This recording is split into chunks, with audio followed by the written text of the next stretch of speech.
We are here today with the Forward Food team, hoping to implement more plant-based recipes onto the menus of the various universities that came in to train with us today. And so we're making all sorts of yummy, plant-based, cost-effective recipes that hopefully can be utilized on their menus.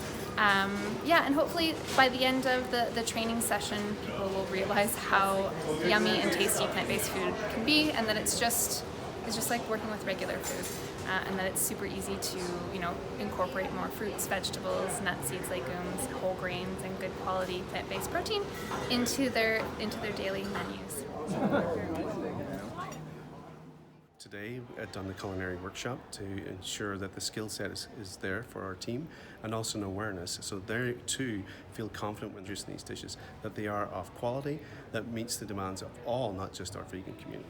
Western Hospitality Services has made a commitment to increase our plant-based menu options in residence to 39 to 40% for 2024. This is an increase of about 29% of our existing percentage right now.